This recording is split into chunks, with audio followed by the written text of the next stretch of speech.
to the Live Long podcast, where your health is your power.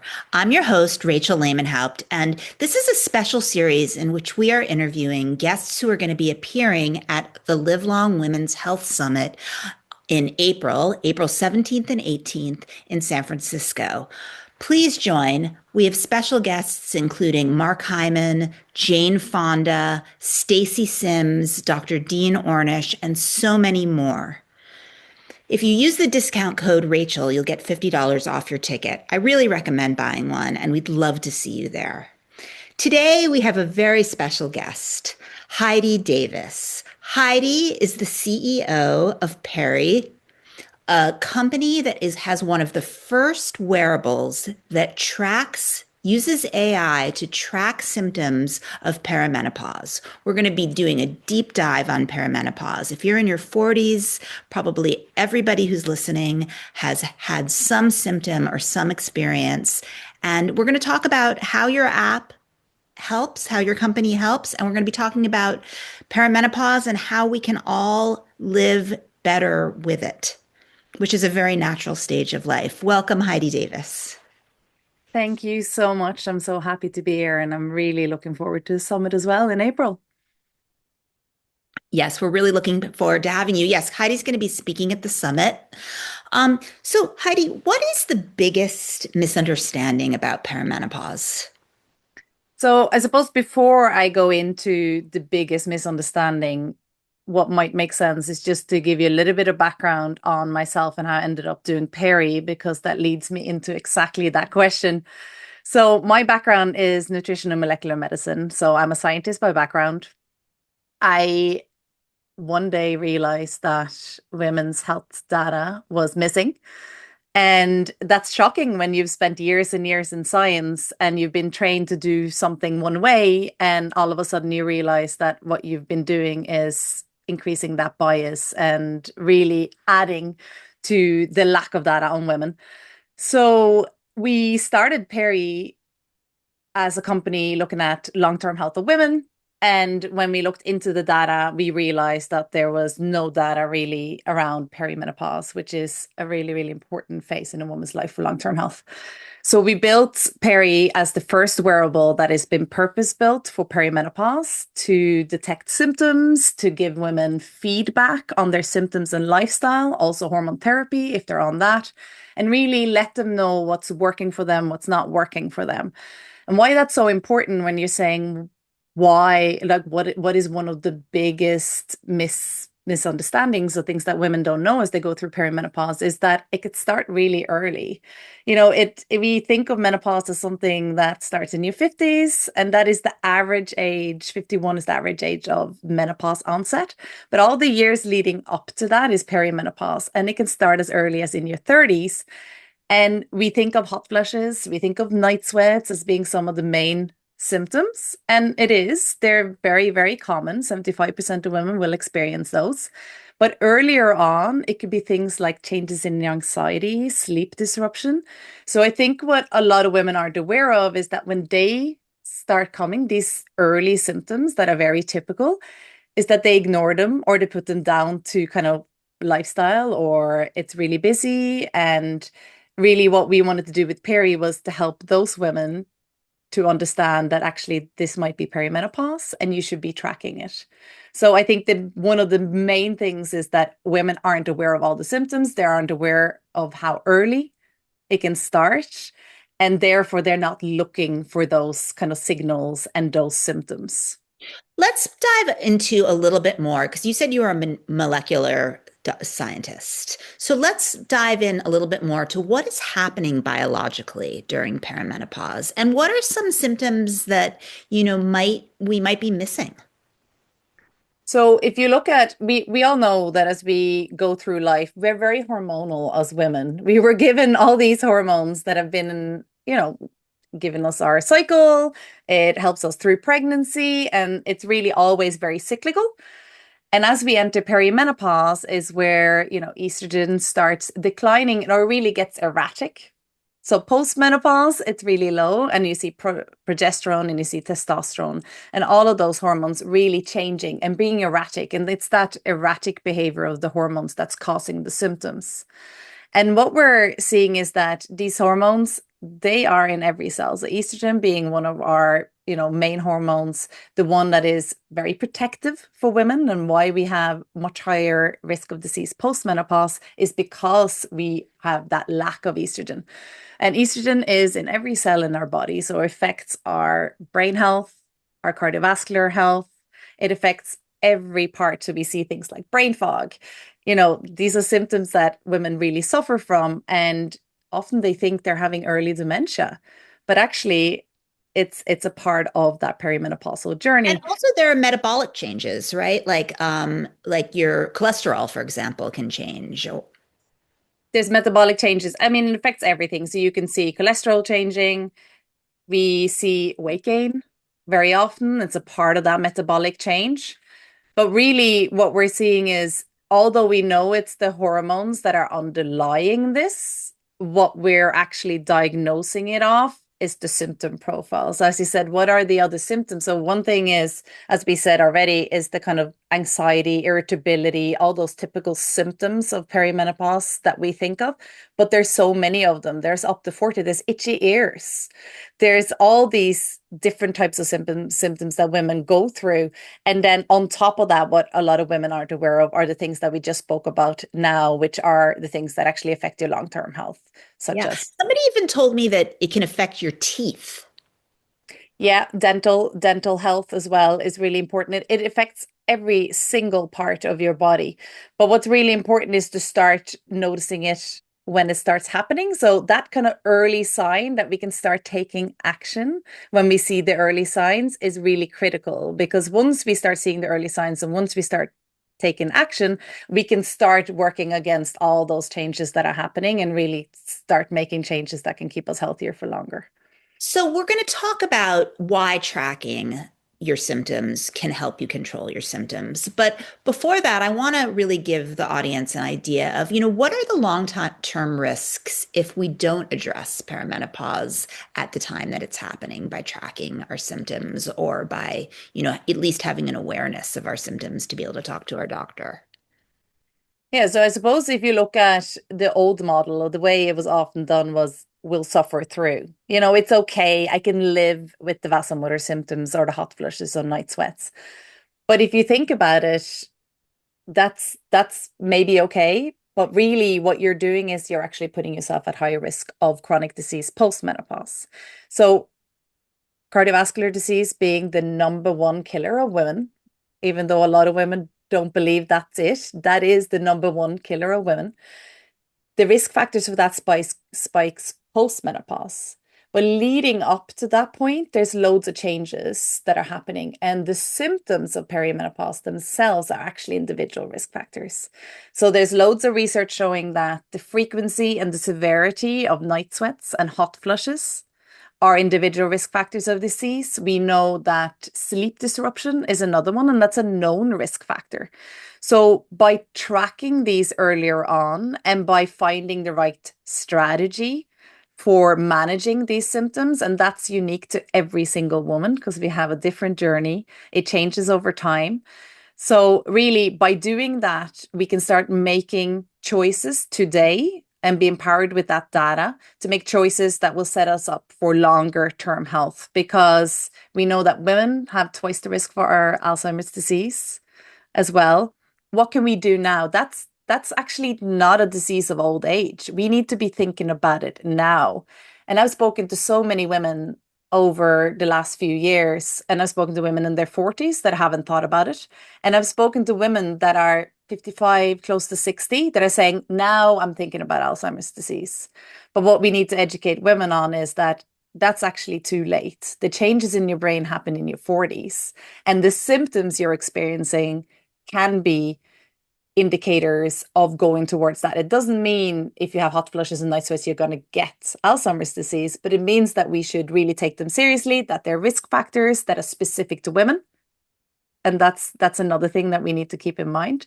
And And to so really, track So that. we look at these symptoms as sort of early warning signs for potential disease in the future or potential risk of disease in the future. And but it's an inevitable phase that we're going to go through. So the question is how do we treat the symptoms? So, as I kind of alluded to earlier, is that we are all individuals. And unfortunately, there's not one silver bullet that both you can get and I can get, and we're all fine. We all have very different journeys. So, one of the things that we worked really hard on was to understand one, to be able to actually detect the symptoms from the body instead of self-reporting. The second thing was to understand how can we look at the interrelationship between symptoms? So which symptoms should we be focusing on? Because which one has the knock-on effect for the other symptoms? So let's say you're suffering with sleep disruption. Is it the anxiety we should really be working on if that's causing it? And then continuing to kind of work through that. And then what we built was an AI engine that actually looks at your lifestyle. So let's say it's your exercise regime, whether it's the time of the day, the type of exercise, diet, as well as hormone therapy, which we know is the kind of frontline therapy that is used to treat symptoms. But what it does, it gives feedback to each woman on what actually works for you, because we know it's not one fit all. And we also know with hormone therapy, it takes time to find the right therapy. So with that, we're able now to track and give feedback so that they can actually find the right management strategy at the right time for that woman. So the idea is this tracking is a way for them to then present, more longitudinal data that they can share with their doctor to be able to adjust to help treat some of the symptoms, whether it is like, some sort of sleep therapy or increasing the dose of their hormone therapy, or I don't know, what are other sort of treatments that come out of various symptoms that are tracked by the Peri app. Yeah, I think what's really important is actually to think about the first time you go to your doctor as well. So we find that about 70% of women that suffer from moderate to severe symptoms will seek clinical help. But currently, 60% of those women will be sent home without any guidance, without any help. And one of the main reasons for that is that there is no clear diagnostic test. It's based on symptom profiling. So with Peri, what we allow women to do is to empower them with the information they need to have a meaningful conversation with their doctor, because we know that most doctors have not had a lot of training in menopause. So now they're coming in armed with data that they can use to start that conversation.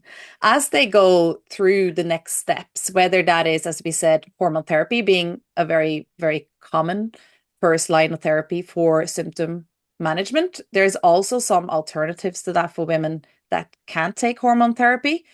And then there's also lifestyle, which is really, really important. And if we're looking at not just perimenopause, but if we're looking at the long-term health, we know already that resistance training, diet, the things that we think are boring, but they're really, really important for long-term health. So whether you're on hormone therapy or not on hormone therapy, we should have a holistic view.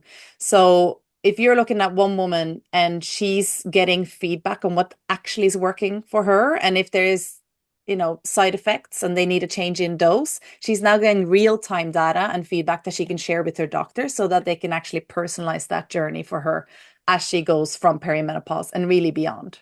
Yeah, that really helps. I like the idea of the personalized journey. Now, let me just shift a little bit to another topic, which is that we know that menopause and the perimenopause market from a business perspective is a very big market now. I mean, there is lot there, I can't remember what the number is, but it's something like 500 million, the market, or and so there are a lot of products and supplements that are being very aggressively marketed to women.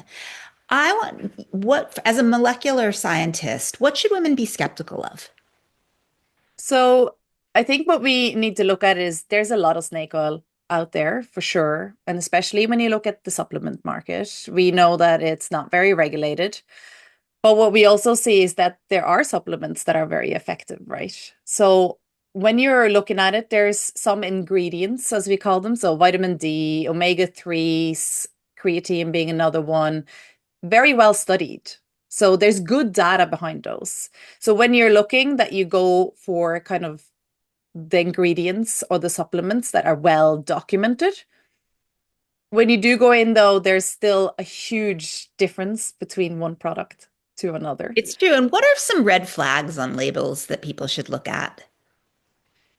I mean, science-backed we see everywhere, right? It's Yes. science-backed. Well, what does that Yeah. mean? Have they been through trials? And I can tell you from personal experience, before we started Peri, I worked in a company that developed a supplement for muscle health, not targeted at women in perimenopause and menopause, but can be used for that.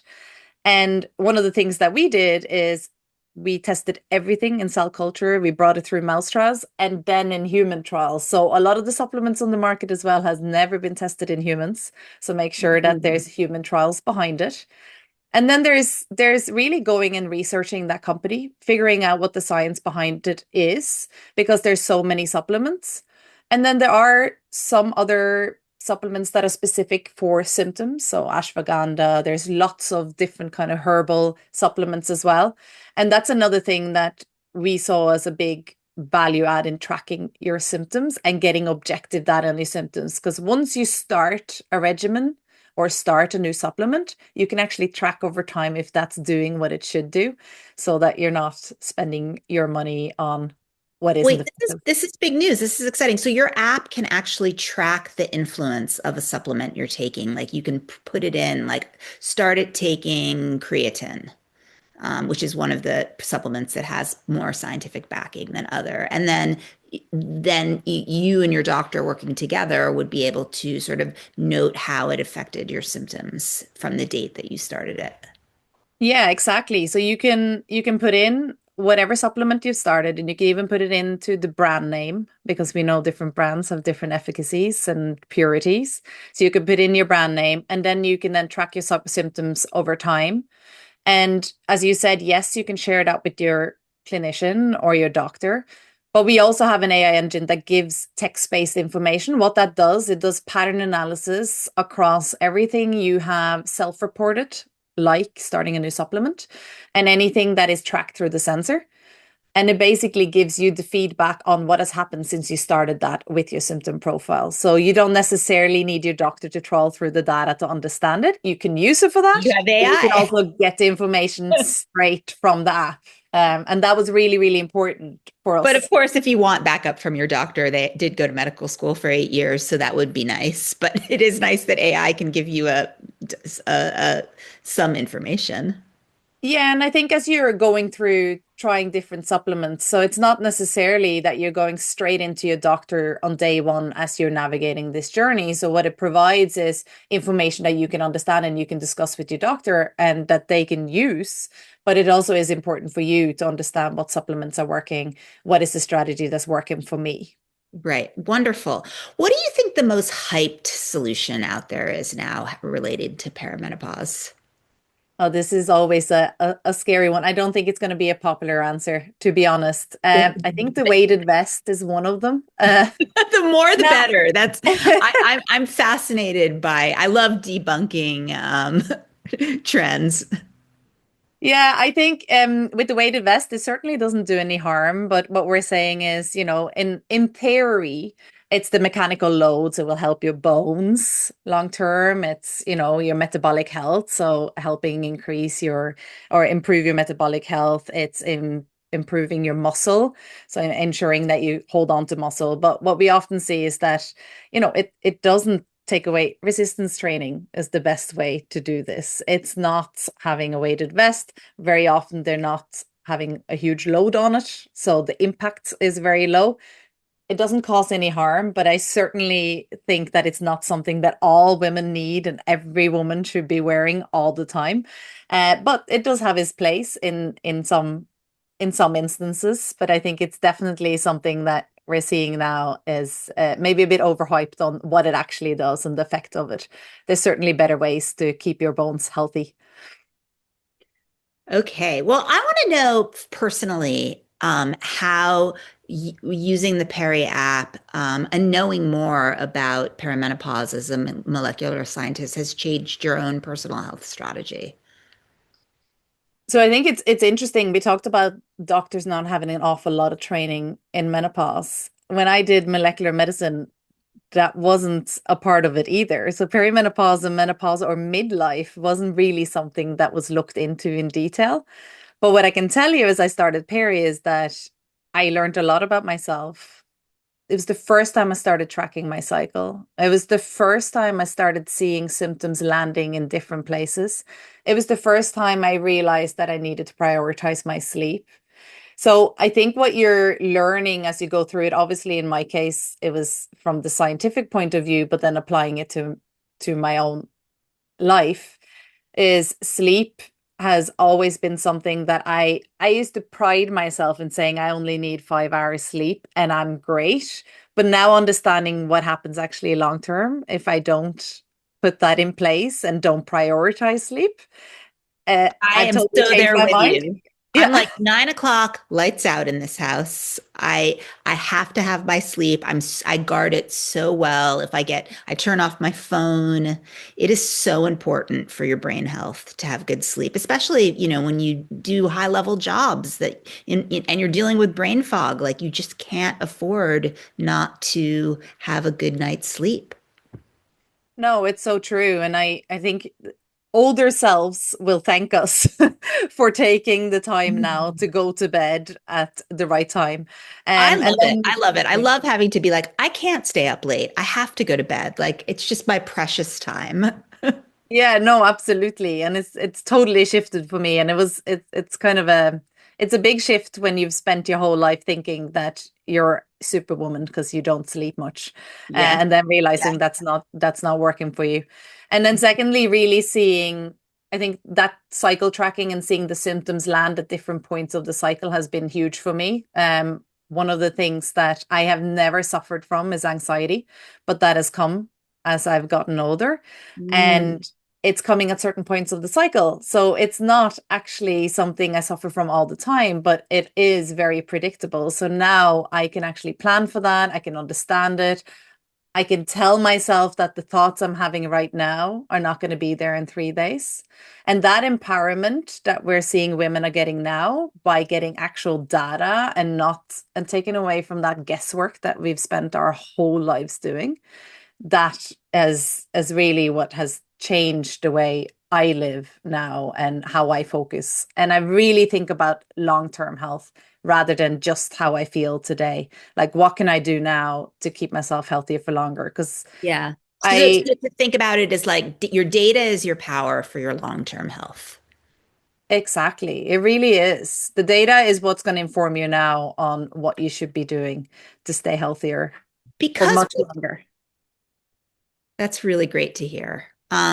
Because we have all of this data now, and because you said, you weren't trained in menopause, what are you doing differently or what do you believe now that didn't believe 10 years ago? Well, I've already said the whole thing about, Alzheimer's disease is an age of, it's an old people's disease. It's not. It's changes we need to make now to really understand that long-term health. We need to start resistance training. We need to eat our, protein. We need to make sure we take hormone therapy if we need it and it's right for you, and to really set ourselves up for that long journey we're on.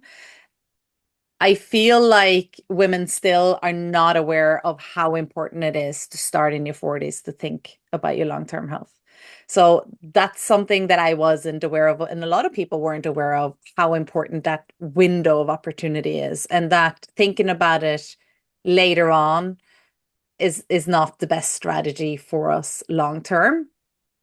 And then how early it starts. That shift in hormones, it starts a lot earlier than we think. And whether we call it perimenopause or call it something else, we start, it's called aging, and we don't like saying aging.